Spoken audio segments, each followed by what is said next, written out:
En este momento vamos a comenzar con un seminario de 7 días de una serie de conferencias del principio divino. Como su nombre mismo lo indica, el principio divino, en este sentido, si vemos la palabra principio, obviamente es sinónimo de ley. Hablar del principio divino significa hablar de las leyes y los principios con los que Dios ha creado el universo entero. ¿Por qué razón Dios creó el universo con leyes y principios? Cuando hablamos de los principios de Dios y cuando decimos que Dios es un Dios de principios absolutos, mucha gente a lo mejor durante la historia ha interpretado que el hecho de que Dios tenga sus leyes, ¿no?, las leyes de Dios, como que nosotros estamos sometidos a esas leyes. Y es todo lo contrario. En realidad, Dios creó las leyes del universo con un propósito muy claro. Y voy a intentar en la introducción explicar este propósito. Si nosotros observamos en la Biblia, en Génesis 1:28, dice que cuando Dios creó al hombre, les dio 3 bendiciones. Le dijo primero, fructificad o creced, porque un árbol, por ejemplo, llega a dar sus frutos una vez que madura. Entonces, creced o fructificad, multiplicaos y dominad. Más adelante vamos a ver qué significan esas 3 bendiciones y por qué dio esas 3 bendiciones Dios al hombre. Pero ahora es importante mencionarlo para que podamos entender por qué Dios creó el universo con leyes y principios absolutos. El hombre fue creado para tomar dominio de la creación. ¿Cómo podemos dominar algo si no estuviera regido con leyes y principios absolutos? Si nosotros, por ejemplo, queremos dominar un auto, un carro, nos subimos a él, y no responde a principios absolutos, no responde a principios básicos. Digamos que no le andan los frenos, o se le sale el volante. ¿Podría dominarlo? ¿Podría controlarlo? ¿Podría dirigirlo hacia donde yo quiero? Dios creó el universo para nosotros, como el medio ambiente para sus hijos. Y por lo tanto, entonces, esta tercera bendición era fundamental, y para que esa bendición pudiera cumplirse, Dios mismo tenía que cumplir con una responsabilidad básica, que era crear ese universo, hacer la creación basada en principios. Entonces el hombre tenía la responsabilidad de crecer, que significa también llegar a entender esos principios. Ya vamos a explicar más qué significa crecer. Pero básicamente acá podemos entender que este crecimiento del hombre significa interpretar las leyes y los principios, tener dominio más tarde sobre la naturaleza a través de la interpretación de esos principios. Pero, dominar, ¿qué significa? Porque, ¿qué importancia tiene después de todo poder dominar la creación? Cuando nosotros interpretamos, cuando escuchamos eso del dominio de la creación, ¿cómo lo interpretamos? ¿Qué es lo más importante para el hombre de dominar? Porque a veces interpretamos que esto simplemente significa que el hombre fue creado con la capacidad de dominar las plantas y los animales, porque el hombre fue creado superior a ellos. Y sí, en cierto sentido es verdad también, el hombre fue creado para poder dominar todas las cosas de la creación. Pero ¿qué cosa les interesaría a ustedes dominar más si le pudieran dar a elegir? ¿Qué criatura de toda la creación les interesaría de algún modo controlar? A ustedes mismos, su propia vida. ¿De qué nos sirve tener dominio sobre las plantas y los animales si no estamos seguros de cuál va a ser el destino de nuestra vida? Y si siempre vamos a tener que vivir atemorizados de tener algún accidente, de que algo nos salga mal, de que perdamos la vida. No, Dios le dio al hombre el dominio de su propia vida. Nuestra vida. En realidad es lo que más deseamos controlar. Por esa razón, cuando Dios creó leyes y principios en el universo, lo hizo para nosotros. Lo hizo para que tuviéramos, al igual que un auto, la capacidad de dirigirlo hacia donde yo quiero, dirigir mi vida hacia donde yo quiero, sin sorpresas. Solamente tengo que conocer las leyes y los principios que rigen ese automóvil. Quiere decir que entonces nuestra vida sería como un auto. Yo puedo utilizar a un auto como un instrumento para mi propia felicidad, si yo puedo dominarlo. Si lo domino me va a servir, es un instrumento útil, me va a dar alegría, lo voy a llevar hacia donde yo quiero. Pero si no responde a un principio, o si yo no conozco sus principios, pueden darse 2 cosas. O que el auto no responda a principios, que no le anden los frenos, que se le salga el volante, o que ande perfectamente bien, pero que yo no conozco sus principios, que es el caso del universo. El universo responde a principios, él no falló. pero el hombre no supo entender las leyes y los principios con los cuales Dios creó. Y entonces intentó subirse a ese vehículo, que significa nuestra vida, sin saber cómo manejarla. Y por eso, para muchas personas, este vehículo, su propia vida, en vez de convertirse en algo útil, que lo llene de satisfacción, se convirtió en algo trágico. Para muchas personas del mundo, lamentablemente, para millones de personas, la vida es algo trágico, miserable, hasta el punto que la persona termina deseando quitársela. La tasa de suicidios hoy en día en la humanidad es muy grave. En realidad, aunque hubiera un solo suicidio, sería muy grave, sería trágico, porque Dios nos dio la vida para dirigirla hacia el lugar donde nosotros querríamos. ¿Y qué lugar querrían? ¿Hacia dónde dirigirían su vida si pudieran? Hacia la felicidad, ¿verdad o no? ¿Hay alguien que le moleste estar alegre? ¿Hay alguien que esté en contra de la felicidad o la alegría? Hacia la felicidad, hacia el amor, hacia la belleza.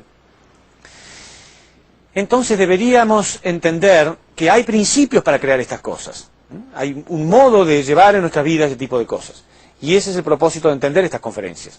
Durante este seminario de 7 días, no solamente vamos a estudiar el principio divino, sino vamos a dar también guía interna. Porque en el movimiento de unificación hay distintos niveles, ¿no? La primera etapa a lo mejor es un seminario de 2 días, que es para entender básicamente lo elemental, por lo menos reconocer que hay un Dios que creó el universo con un ideal, que hay principios universales, que en su lugar se produjo una caída y que Dios trabajó para sacar al hombre de su estado caído. Pero ya el seminario de 7 días, que se supone que está siendo recibido por personas que ya escucharon un nivel más básico, tiene el propósito de aprender cómo utilizar el principio divino en mi propia vida. A eso lo llamamos guía interna, o sea, guía para el espíritu, guía espiritual. ¿Cómo aplico el principio divino para crecer espiritualmente? El hombre fue creado para cumplir con esta primera bendición, crecer. Y después para multiplicarse y tomar dominio. Entonces nuestro propósito ahora ya es llevarlo a la práctica. ¿Cómo hago para crecer espiritualmente?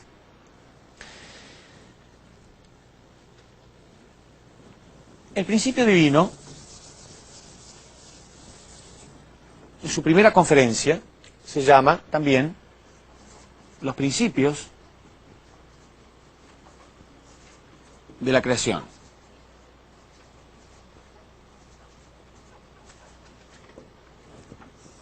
¿Qué significa? ¿Qué significa este primer título de la primera conferencia del principio divino? Los principios de la creación. Bueno, obviamente también se está refiriendo a los principios con los cuales Dios creó el universo. Entonces, ¿cuál es la diferencia? ¿Cuál es la diferencia entre los principios de la creación y el principio divino? Porque el principio divino significa las leyes y los principios de Dios. Y los principios de la creación significan las leyes con las cuales Dios hizo la creación. ¿Por qué hay 2 títulos entonces? Bueno, vamos a ver que cuando se produce la caída del hombre, o sea, el hombre abandona su posición original, Dios tiene que crear principios para recrear al hombre. O sea, primero Dios creó principios para crear al hombre, principios de la creación. Pero cuando el hombre cae, Dios tiene que crear principios para restaurar al hombre. Restaurar al hombre es lo mismo que recrearlo. Entonces, los principios de la recreación. Quiere decir que el principio divino consta de los principios de la creación más los principios de la restauración también. Los principios de la recreación o la restauración. Y vamos a ver entonces que después de la caída del hombre, Dios trabaja para restaurar al hombre a través de ciertos principios básicos. Quiere decir que nosotros no vamos a encontrar la salvación, no vamos a encontrar la salida de ese nivel infernal de un modo al azar o del modo en que querramos. Hay principios básicos. Bueno, vamos a ver entonces que el principio divino consta de 3 partes principales. La primera parte, que es lo que vamos a ver en esta primera conferencia, que se llama Los principios de la creación, habla del ideal de Dios.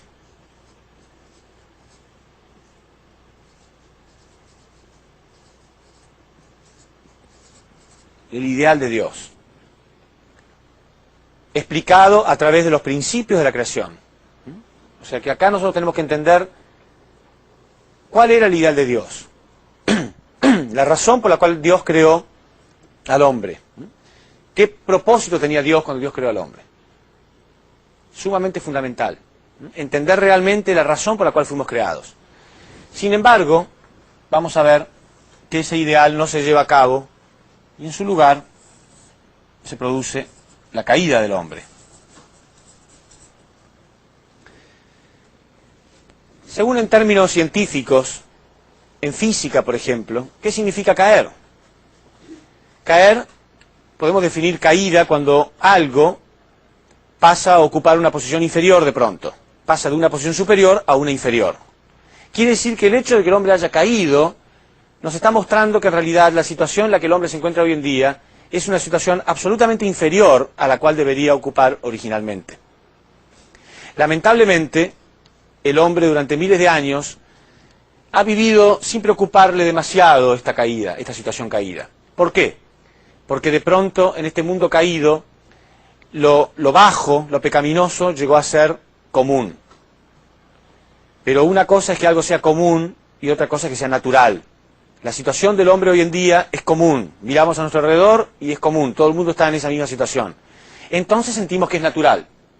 Pero decir común no es sinónimo que decir natural. Es diferente. Algo puede ser muy común y no ser natural, y algo puede ser natural aunque nadie lo haga. Entonces el hombre se encuentra en un estado caído. Y vemos en la Biblia que Dios refleja claramente su intención de salvar a la humanidad, porque Dios es un Dios eterno, absoluto e incambiable. Dios no puede ser un Dios fracasado. Podemos ver este carácter de Dios reflejado en este versículo bíblico, Isaías 46:11. Refleja claramente el carácter de Dios de ser absoluto e incambiable. Él dice, tal cual como lo he pensado, así lo haré. Tal como lo he planeado, así lo realizaré. Tal como lo he pensado, así lo haré. Tal como lo he planeado, así lo realizaré. Quiere decir que este ideal se va a llevar a cabo tal cual como Dios lo planeó. Dios no puede abandonar al hombre en una situación caída.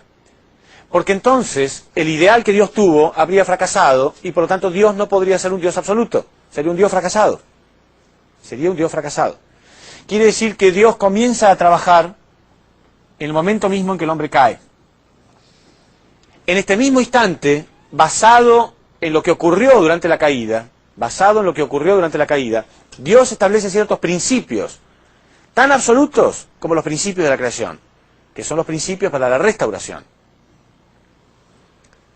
Y entonces vemos que durante miles de años Dios trabaja para elevar al hombre paso a paso, desde esta situación caída, paso a paso, hasta llevarlo a la situación ideal que el hombre nunca debería haber abandonado. Acá podemos poner la restauración del ideal. O sea, Dios va a restaurar su ideal tal como Él lo había planeado. Quiere decir que el principio divino consta de tres partes principales, y las tres son absolutamente importantes de entender. El ideal de Dios, la pérdida del ideal y el proceso para la recuperación de este ideal. El ideal, la pérdida del ideal y el proceso para la recuperación de ese ideal.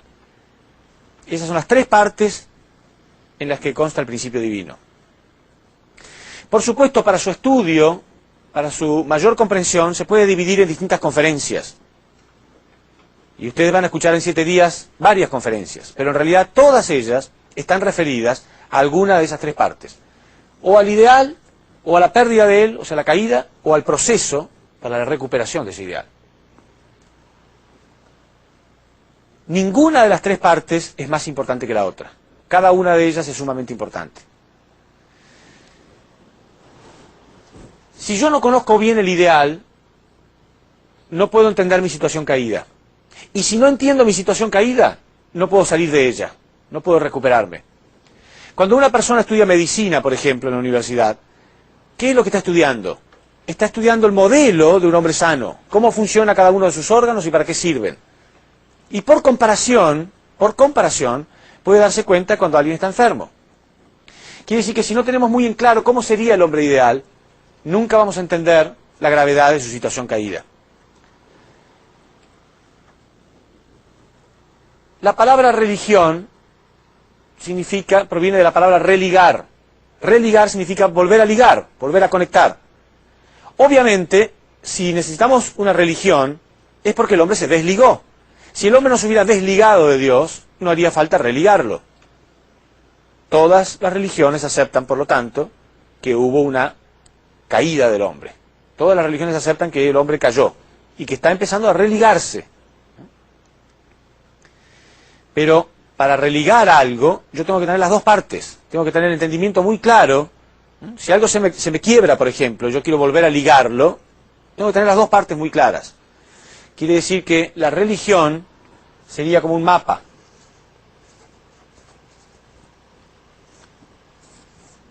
Un mapa, para que me sirva, para poder religarme o conectarme con el lugar donde yo quiero ir, tiene que aparecer en ese lugar, en ese mapa, tres cosas principales. Me tiene que mostrar el lugar donde yo estoy, me tiene que mostrar el lugar donde yo quiero ir, y me tiene que indicar el camino para ir de un lugar a otro. ¿Verdad? Si es un mapa parcial, me indica, por ejemplo, el lugar donde yo estoy, pero no aparece en ese mapa el lugar donde yo quiero ir, no me sirve. Y lamentablemente es lo que ocurre con muchas religiones. Están constantemente a lo mejor indicándole al hombre su situación caída, lo malo que es, lo pecaminoso que es, lo terrible que es, lo bajo que es. Pero no hay un modelo muy claro de cómo hago para salir de ese nivel. No hay un modelo de cómo sería el hombre ideal, ni cuál es el patrón exacto para salir de esa situación caída. Y entonces a lo mejor terminamos atormentados porque estamos en un estado caído y somos pecadores, pero nadie me ayuda a salir de esa situación pecaminosa. Y ese no es el corazón de Dios. Si Dios le dice al hombre lo caído que está, es solamente para animarlo a salir de esa situación. No solamente para decirle que es malo y nada más. Necesitamos saber entonces este ideal y el proceso para salir de esa situación caída. Y eso es lo que vamos a aprender en estos días. No solamente aprender cómo Dios trabajó durante la historia, sino con una guía interna clara para saber cómo aplicar esos principios. Bueno, entonces comencemos con el entendimiento de esta primera parte, el ideal de Dios.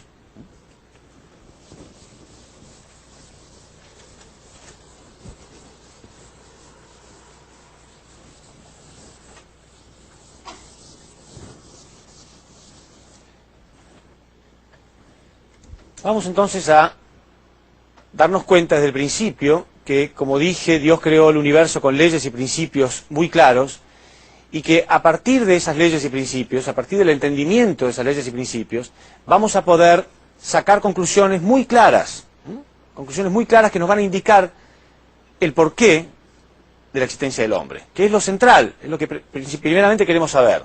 ¿Por qué existimos? ¿Por qué fuimos creados? ¿Y bajo qué principios fuimos creados?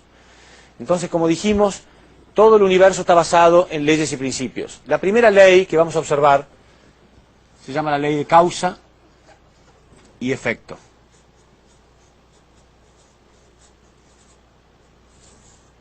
La ley de causa y efecto. Este es un principio científico, es una ley universal, que cuando el hombre descubrió este principio universal y lo puso en la práctica, la ciencia avanzó muchísimo. El hombre empezó a comprender este mundo y a percibirlo más claramente. ¿Qué dice esta ley universal? Muy sencillo, dice que todo fenómeno que nosotros observamos, cualquier fenómeno observable por el hombre, puede ser un sonido, puede ser un cuerpo en movimiento, una luz, cualquier fenómeno que observemos, tiene que ser producido por una causa.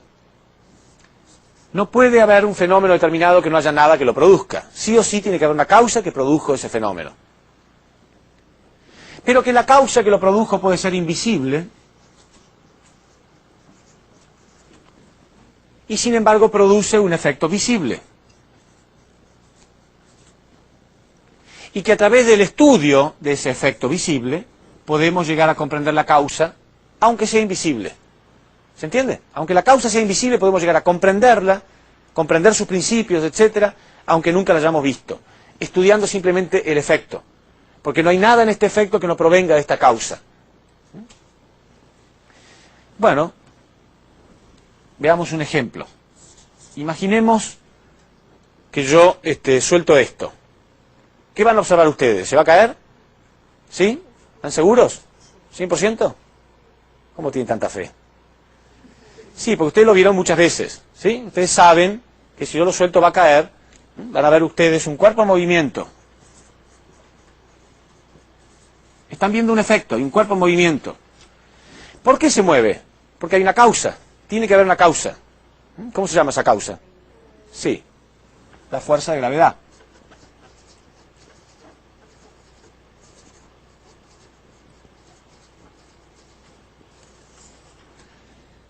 ¿Es absoluta esa ley?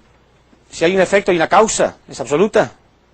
¿O nos quedamos toda la mañana probándolo a ver si cae o no? Quizá lo puedo tirar 1000 veces, 10.000 veces, a ver si alguna vez falla, o no hace falta. Tiene fe absoluta. ¿Por qué? Porque ustedes vieron la fuerza de gravedad toda su vida, ¿sí? No. Ustedes nunca vieron la fuerza de gravedad en su vida, jamás. Lo que vieron es el efecto. Pero no se preocupen, yo siempre los hago caer en esa trampa.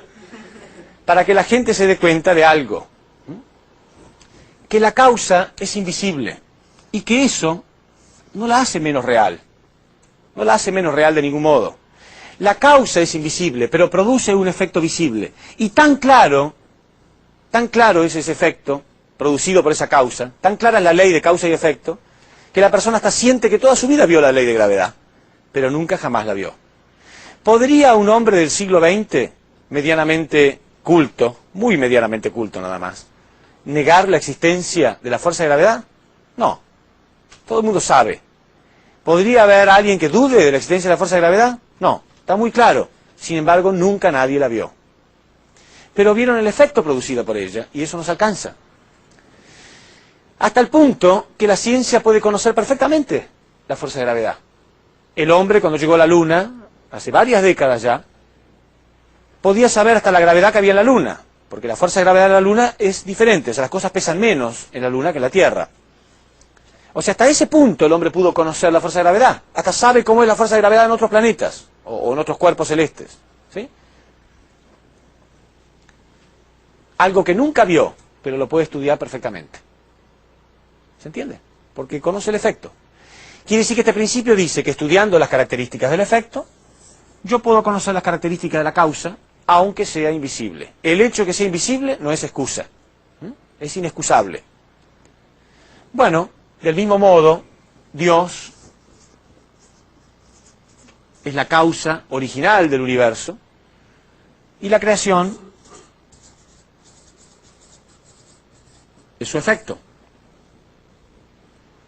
Supuestamente, esta ley universal se puede aplicar en todo, por lo tanto puedo aplicarlo acá. Estudiando las características del efecto visible, yo puedo conocer las características de la causa invisible que lo creó. Sí, y eso mismo dice la Biblia. En Romanos, capítulo 1, versículo 20, dice: porque la invisibilidad de Dios se pone claramente de manifiesto a la inteligencia del hombre a través de sus obras creadas. Repito, la invisibilidad de Dios y su divinidad se ponen claramente de manifiesto a la inteligencia del hombre a través de su creación. De modo tal, dice la Biblia, que es inexcusable. Significa, no es excusa el hecho de que sea invisible, porque se está poniendo de manifiesto en un efecto visible. Exactamente igual. No es excusa que la fuerza de gravedad sea invisible, porque podemos estudiarla y conocerla igual. Entonces, en este punto, nosotros vamos a comenzar a hacer un estudio básico de las características principales de la creación. ¿Para qué?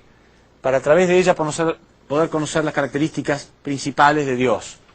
Porque solamente entendiendo la causa del universo, vamos a poder entender la razón por la cual Él creó. ¿Y con qué principios Él creó?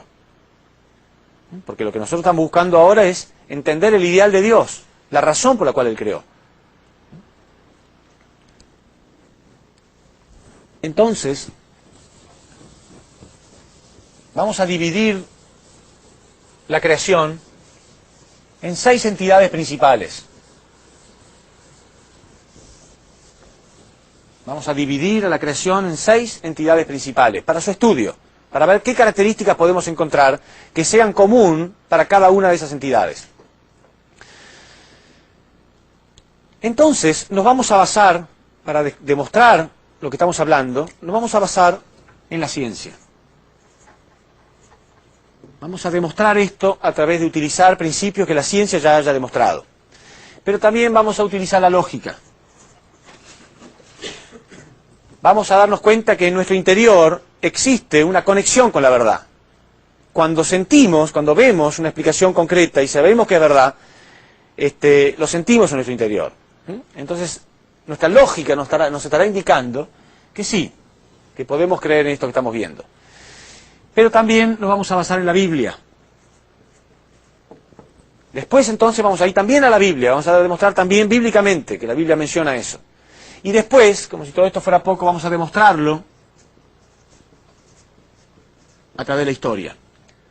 Si perseveran y si pueden ver estas conferencias paso a paso hasta el final, desde la primera hasta la última,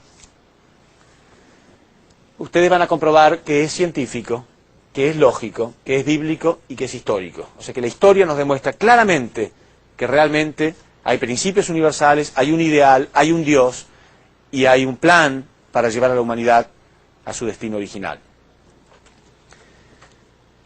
¿Qué nos indica la ciencia? ¿Cómo podemos dividir a la creación según los conocimientos de la ciencia? Bueno, la ciencia nos indica que la menor porción de materia conocida hasta ahora son las partículas. ¿Sí? Protones, electrones, neutrones, etc. Las partículas. Le vamos a poner acá la creación. Dijimos, la creación es el efecto.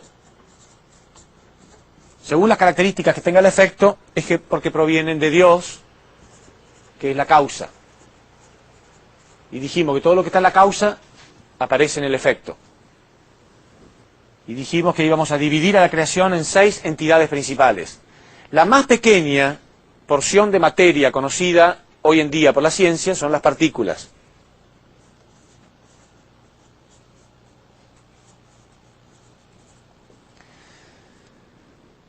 La combinación adecuada de estas partículas, cuando estas partículas se combinan entre sí, basado en ciertas leyes y principios universales, forman los átomos. Cuando estos átomos se combinan entre sí, forman las moléculas.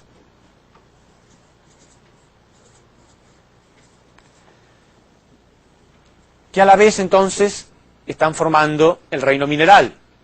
Y todo lo demás también está formado por moléculas. El reino vegetal,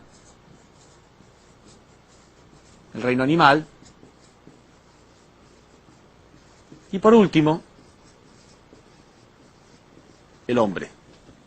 El ser más elevado de la naturaleza, creado a imagen y semejanza de Dios. De todos modos, aunque yo ya estoy mencionando la existencia de Dios, vamos a demostrar también basados en principios científicos, que Dios existe. Si tienen paciencia, en esta parte de la conferencia vamos a demostrar, basado en principios científicos, que Dios existe. Basados en la lógica, algo muy claro, que no puede ser de otro modo. Y entonces sí, nos vamos a dar cuenta por qué la Biblia dice ciertas cosas. Y después, a través de la historia, también vamos a ver la mano de Dios. Toda la historia de la humanidad está sellada con el plan de Dios, con la mano de Dios, empujando hacia la humanidad, hacia cierto destino. Entonces, ¿qué características podemos encontrar acá? Vamos a buscar algunas características que sean común para todas las entidades, porque lo que estamos buscando son las características de Dios, porque Él plasmó sus características en la creación. La creación son el reflejo de Dios. Vamos a ver que en la creación todo tiene un carácter interno. Todo tiene un carácter interno invisible y que se manifiesta a través de una forma externa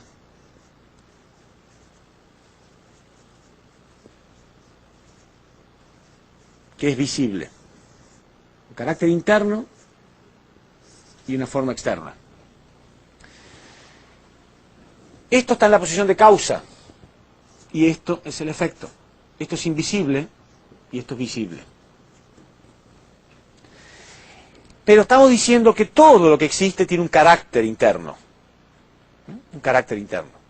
Significa que hay una parte interna invisible que es el que marca las leyes y los principios con los cuales se rigen las cosas.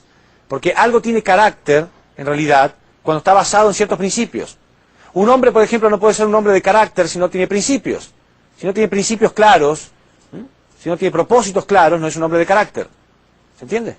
Entonces, todas estas cosas tienen un carácter interno, algo que les muestra el modo de comportarse, responden a un principio universal. El hombre demuestra su carácter a través de su mente. El hombre tiene emoción, intelecto y voluntad. Y según lo que reflejen sus emociones, su intelecto y su voluntad, si están basados en ciertos principios, demuestra que tiene carácter. Quiere decir que el carácter del hombre se manifiesta a través de su parte interna. Tiene una parte interna que es invisible. ¿Y cómo se manifiesta esta mente? ¿Cómo pueden ustedes expresar o demostrar que tienen emociones? ¿Cómo hacen para demostrar que tienen una emoción? Bueno, pueden abrazar a alguien, pueden decírselo simplemente a alguien, pueden decirle a alguien que lo aman, pueden cantarle, pueden escribirle, ¿sí? Pero necesitan su cuerpo para hacerlo. En realidad su cuerpo no estaría más que reflejando lo que ustedes sienten con su parte interior. Quiere decir que hay un carácter interno y una forma externa que refleja este carácter interno. Pero el carácter está dado a través de la parte interna, ¿sí? No es la forma externa lo que marca el carácter del hombre. No es porque una persona sea bonita, o sea alto, o sea fuerte, muestra su carácter. No, es su parte interna la que muestra su carácter. Su comportamiento externo estaría reflejando su carácter. Los animales tienen una mente animal o un instinto. Y al igual que el hombre tiene emoción, intelecto y voluntad, los animales también dividen su parte interna en tres partes principales. Claro, nos cuesta a lo mejor entender que un animal pueda tener intelecto, porque parecería que estuviéramos comparando ese intelecto con el intelecto del hombre. Pero hay algo semejante, ¿entienden? Hay tres divisiones semejantes a las del hombre. Por ejemplo, si tomamos en comparación un animal doméstico, ¿no? Digamos un perro, ¿tiene emociones? Sí, obviamente un perro puede estar enojado, puede estar furioso, puede estar triste, puede estar alegre. ¿Vieron algún perro reírse alguna vez? Sí, yo sí. Lo que pasa es que se ríe con la cola, claro. Pero se ríe, ¿no? Nosotros expresamos que estamos alegres a través de nuestra boca. Bueno, ellos lo hacen a través de otra parte del cuerpo. Pero es lo mismo, ¿sí? Uno puede ver claramente si está contento o no. Quiere decir que tiene emociones. ¿Tiene intelecto? Sí, es inferior al del hombre, pero puede conocer algunas cosas. Conoce su casa de la casa de otros, conoce su dueño de un desconocido, ¿sí? Tiene ciertos conocimientos. ¿Tiene voluntad? Sí, une su mente y su cuerpo para cazar, para defenderse, para multiplicarse. ¿Cómo vemos? ¿Cómo sabemos que realmente tiene todo este carácter? Porque tiene carácter, ¿no? Tiene cosas claras que demuestran su carácter. A través del comportamiento de su cuerpo. Quiere decir que su forma externa está reflejando su carácter interno. Las plantas lo mismo, tienen una mente vegetal. Y en realidad también tienen emoción, intelecto y voluntad. Aún inferior todavía, pero sin embargo tienen estas tres divisiones claramente. Sí, las plantas saben que tienen que diluir los elementos de la tierra y asimilarlos a través de sus raíces, que tienen que asimilar el aire y la luz del sol para alimentarse, ¿sí? Por eso a veces encontramos, ¿no?, una rosa que tiene el tallo caprichosamente doblado, ¿sí? A veces son derechitas, pero a veces son, ¿sí?, están dobladas. ¿Por qué? ¿Cuál es la explicación científica de esto? Muy sencillo, ¿sí? Por la fotosíntesis. Ellas necesitan del aire y la luz del sol. Si hay un obstáculo que les impida recibir estos alimentos, simplemente lo esquivan, porque están buscando sus alimentos. Quiere decir que hay un conocimiento, hay algo en su interior que les hace buscar lo que ellas necesitan. Y hoy en día hay demostraciones de que también tienen emoción, o sea, ellas sienten, y hay mucha gente que les habla a las plantas y las cuida, y todas ellas dan testimonio, aparte de lo que la ciencia está diciendo, que es muy claro, pero no quiero explicarlo ahora porque sería muy largo, de los experimentos que la ciencia ha hecho, pero cotidianamente mucha gente le habla a las plantas y sabe perfectamente que la planta que es tratada con amor crece mucho mejor, ¿verdad? ¿Alguno de ustedes tuvo esa experiencia? ¿Sí? Ok. Quiere decir que tienen también emoción, intelecto y voluntad. ¿Cómo lo vemos? A través del comportamiento de su cuerpo. Las moléculas tienen carácter. Tener carácter, dijimos, significa tener principios. Un hombre de carácter es un hombre que tiene principios, o sea que se maneja basado en ciertos principios. Ese es su carácter. Se caracteriza porque se comporta de un modo específico basado en principios. ¿Las moléculas se comportan basadas en ciertos principios? Sí, porque si no respondieran a ningún principio no existiría la química. Si las moléculas actuaran todos los días de modo diferente, ¿sí? Una molécula acá se comportaría de modo diferente a las moléculas en China, entonces ahí sí que los químicos se verían en figurillas para hacer algún componente determinado. Sin embargo, ellas responden a principios concretos, principios básicos. A esto lo llamamos naturaleza directiva inherente. Naturaleza directiva inherente. Quiere decir que tiene una naturaleza inherente que es la que marca su carácter o su comportamiento específico. Los átomos también tienen una naturaleza directiva inherente y las partículas también, naturaleza directiva inherente. ¿Sí? Comportamiento fijo. Por ejemplo, las partículas tienen una ley específica. Cuando son del mismo signo, se repelen. Cuando son de signos contrarios, se atraen. ¿Sí? ¿Cómo saben ellas? Bueno, responden a un principio universal. ¿Y cómo lo vemos? A través del comportamiento de su cuerpo. El cuerpo de las moléculas está formada por ¿qué? Dijimos. Si dividimos las moléculas para saber por qué está formada, descubrimos que está formada por ¿qué? Por átomos.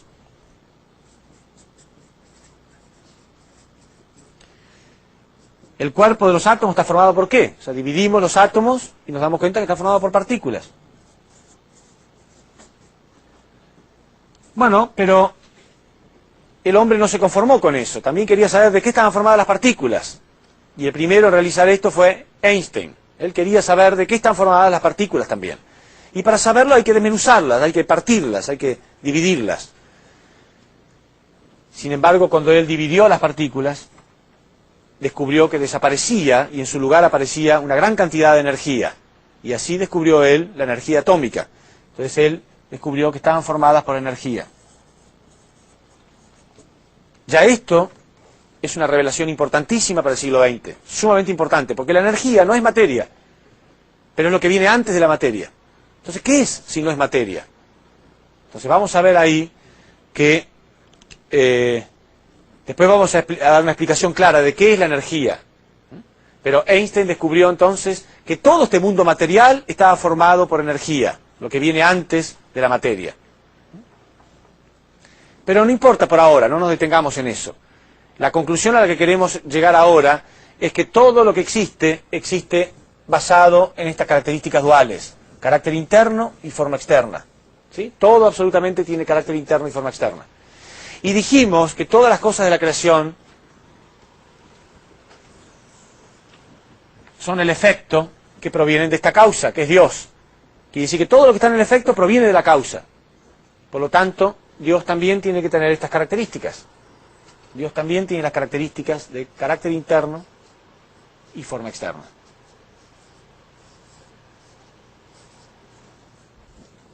Pero vamos a encontrar un método para demostrarlo científicamente. Si podemos encontrar un método para ver cuál es esta forma externa y en qué consiste este carácter interno, y demostrar que realmente existe un carácter interno en el universo, entonces estaríamos demostrando la existencia de Dios. Este carácter interno, entonces, estaría en la posición de ¿qué? De mente. Es el lugar de donde proviene el amor, la belleza, la bondad, la verdad, el orden del universo, la armonía, las leyes y principios, etcétera. Todo esto proviene del carácter interno de Dios. Es la mente de Dios. Entonces, la forma externa de Dios estaría en la posición, esto está en la posición de mente, y esto está en la posición de cuerpo. La forma externa. ¿Qué será la forma externa de Dios? ¿Qué puede ser la manifestación externa? Bueno, si razonamos, estamos diciendo que todas estas cosas provienen del carácter interno de Dios. Pero todas estas cosas aparecen acá en la creación, ¿sí o no? Por eso el hombre las conoce, el hombre sabe lo que es el amor, la belleza, la bondad, la verdad, el orden, armonía, leyes, principios. ¿Cómo aparecieron acá en la creación? ¿Por qué podemos observar estas cosas en la creación? La creación está formada ¿por qué, dijimos? Por energía. Quiere decir que la forma externa de Dios es la energía, o la preenergía, la primera energía universal. Esa primera energía universal se manifiesta formando primero las partículas, las cuales en un momento, a través de cierta energía también, y a través de ciertos principios, se unen para formar los átomos, los cuales a través de energía, porque hay energía, las partículas, energía, forman, la energía se convierte en partículas, las partículas en átomos, los átomos en moléculas, ¿sí? Y todo lo demás. Forman el cuerpo por el cual está constituido todas las cosas de la creación. Quiere decir que la energía es la manifestación externa de todo lo que existe internamente dentro de Dios. Entonces vamos a demostrar que existe esta energía universal y que existe este carácter interno también. Pero antes de detenernos en eso, vamos a ver otra característica dual más. Aparte de esta característica dual, hay otra más. Hay otra cosa en común que podemos encontrar en todas las cosas de la creación. Esa otra cosa en común es la característica dual de positividad y negatividad. Todo en el universo existe con esta dualidad de positivo y negativo. El hombre, por ejemplo, el género humano, tiene al hombre y la mujer. Positivo y negativo son solamente nombres que se le dan para distinguir la diferencia, para mostrar que hay una diferencia complementaria, o sea que fueron creados para complementarse el uno con el otro. Acá negativo no significa negativo en el sentido negativo, de maldad, o positivo y negativo como bueno y malo, no tiene nada que ver. Simplemente para mostrar la diferencia de polaridad. Los animales, macho y hembra. Las plantas, estambre y pistilo. Las moléculas tienen el catión, que significa positivo, y anión, que justamente significa negativo.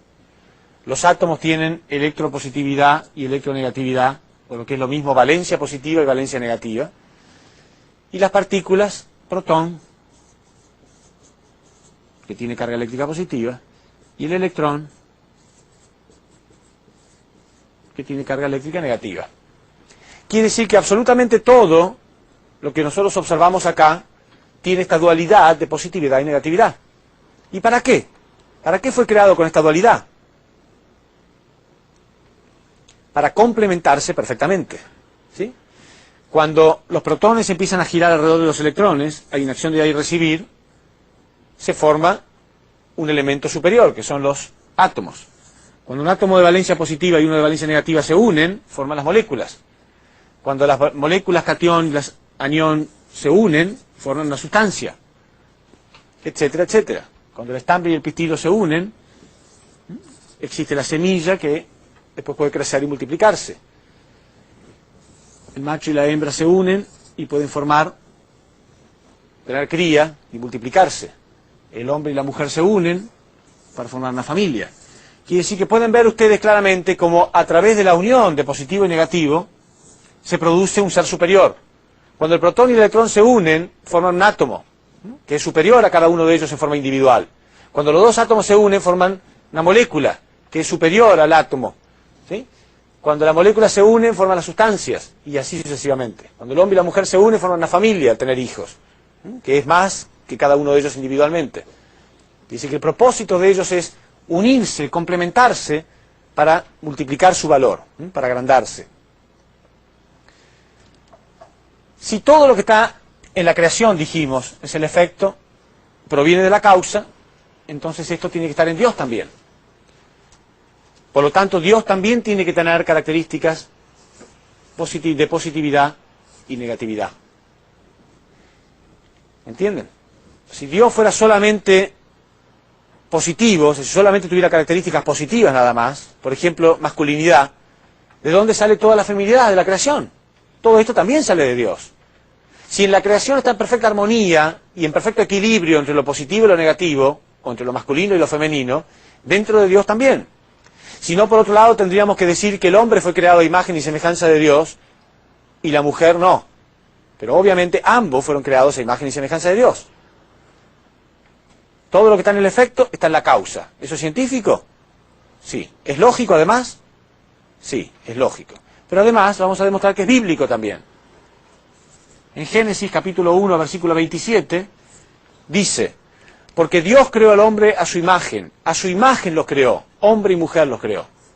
Dios creó al hombre a su imagen, hombre y mujer. Dice que Dios también tiene estas características de masculinidad y feminidad en perfecto equilibrio.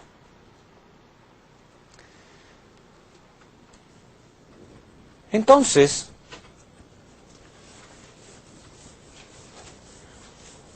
¿de qué nos sirve saber esto? ¿A qué conclusión podemos llegar?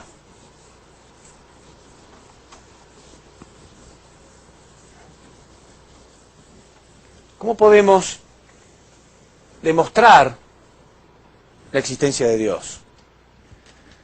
Porque este es un mensaje para el siglo XX que no existe solamente para este pequeño grupo de personas.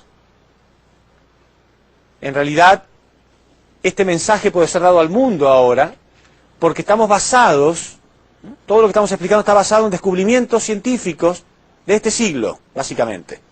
Entonces, ahora tenemos elementos suficientes para juntar todo y demostrar por primera vez en la historia que realmente creer en la existencia de Dios es más lógico, más científico y más claro que el no creer.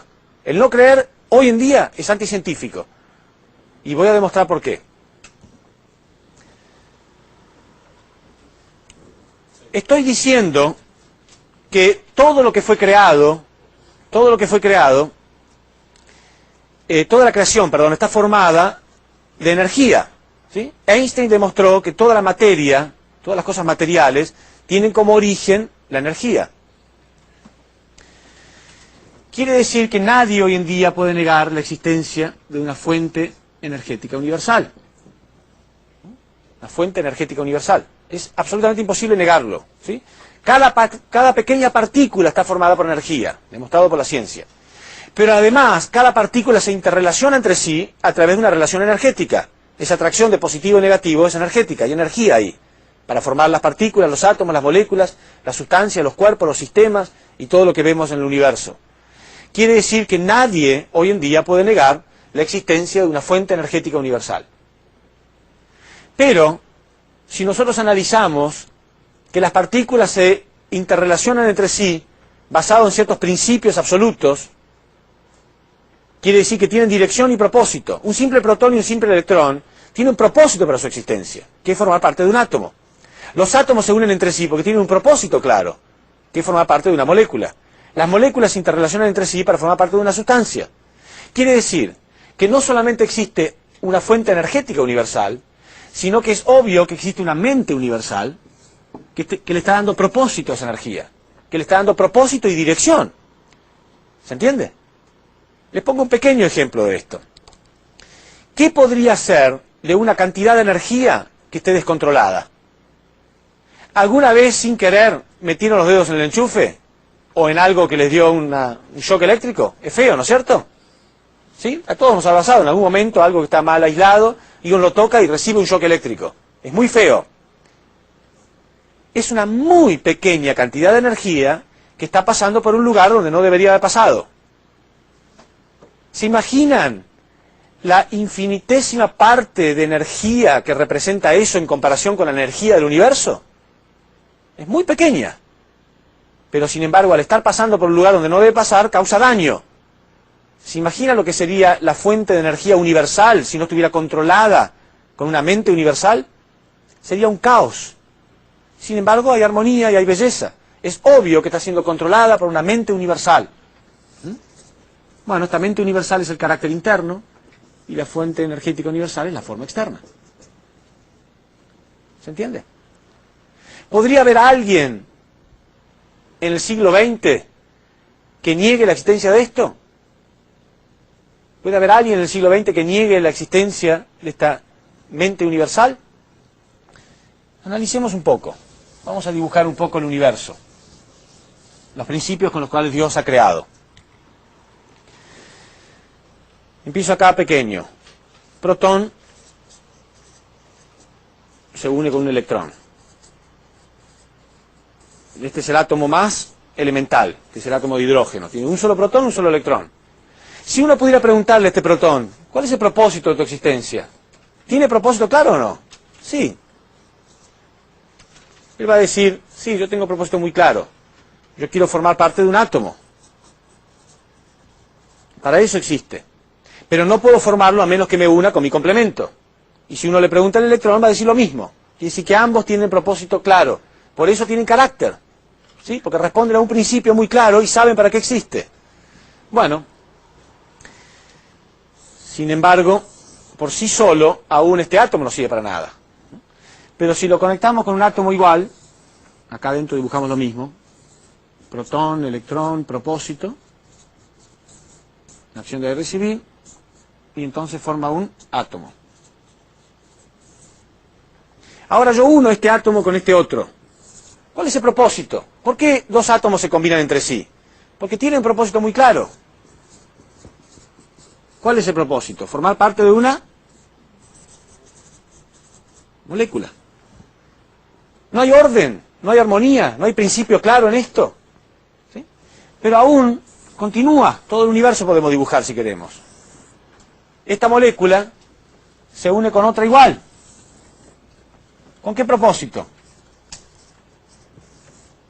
Con el propósito de formar una sustancia. Cuando se unen estas dos moléculas, forman una sustancia. ¿Sí? Por supuesto, acá adentro habría todo lo que hay acá. Y aún podemos continuar. Esta sustancia se une con otra igual. ¿Con qué propósito? Propósito de formar un cuerpo, por ejemplo. Y ya me quedo sin lugar para escribir. Pero ese cuerpo puede ser, por ejemplo, el pizarrón. ¿Para qué existe? Para unirse con otro cuerpo, con este. Y entre ambos, cuando se unen, forman un sistema de escritura. Y este sistema de escritura existe para unirse con ustedes, que son un sistema de lectura. ¿Sí? O sea que aún este pequeño protón está conectado con todo un sistema universal. Y así entonces todo en perfecto orden. ¿Verdad o no? ¿Por qué estoy hablando de esto? Porque quiero demostrar una cosa importante. Digamos, quiero utilizar esta parte del pizarrón para no borrar, ¿no es cierto? Existe una fuente energética universal. Pero es obvio que existe una mente universal que está dirigiendo a esa fuente energética universal.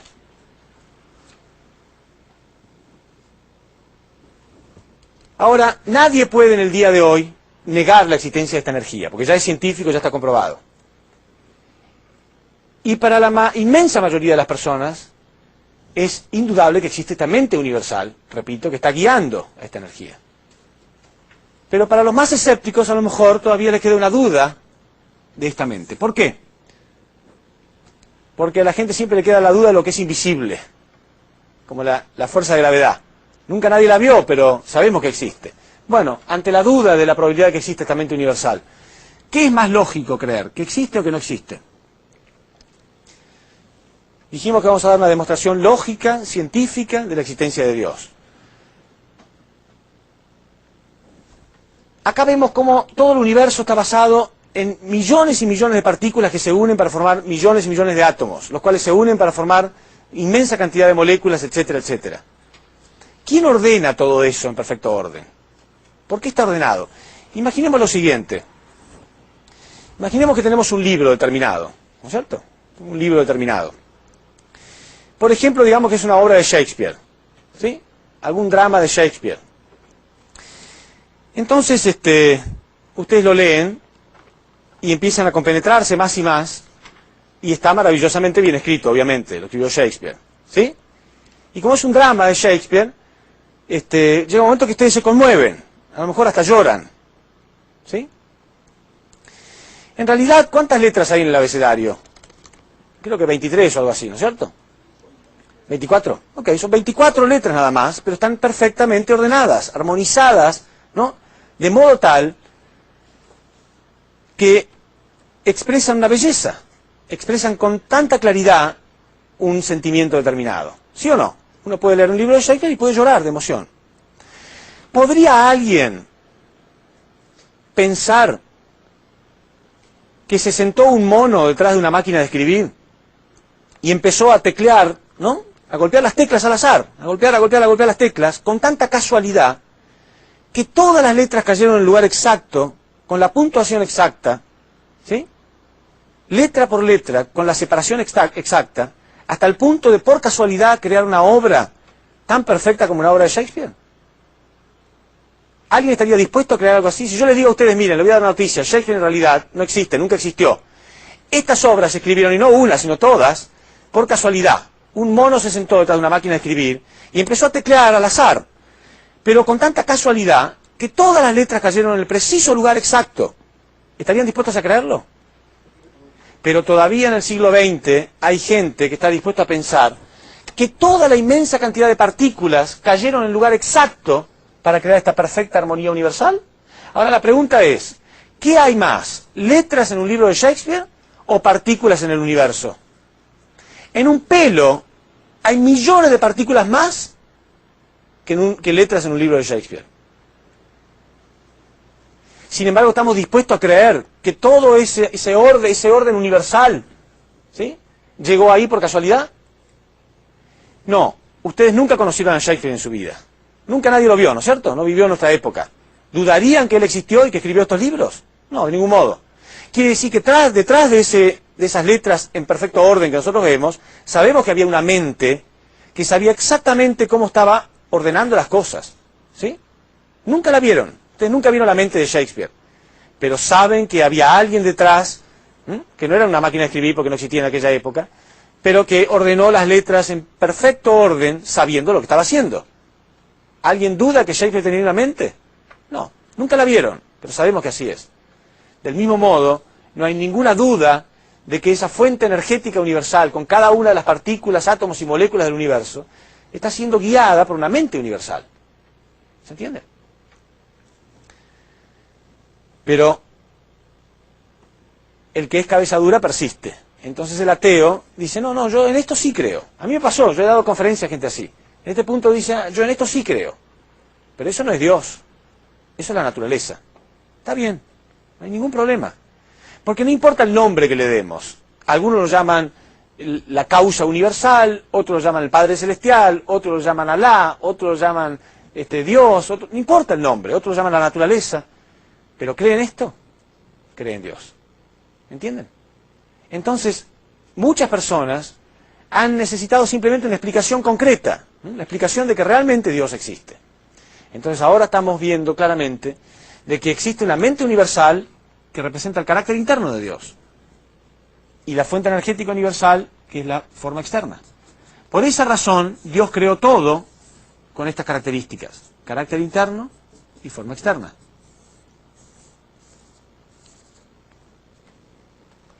Quiere decir que todo en el universo es una cuestión energética. Y vamos a ver acá, en esta conferencia y en los próximos días, cómo funciona esta energía universal, cómo se pone de manifiesto, especialmente a través del hombre, porque todo es una cuestión energética. Si podemos entender las leyes y los principios con los cuales esta energía se manifiesta, van a ver ustedes que es muy posible poder encontrar la armonía perfecta. Porque ¿qué significa la enfermedad? ¿Por qué a veces estamos angustiados por una cuestión de enfermedad? Hay un desequilibrio simplemente. Hay un desequilibrio. Entonces, en el próximo paso vamos a explicar el propósito de la existencia humana. Acá ya tenemos ciertos elementos básicos, pero lo importante de ver ahora es cómo podemos aplicar estos conocimientos para llegar a entender lo más importante, que es el propósito de la existencia humana.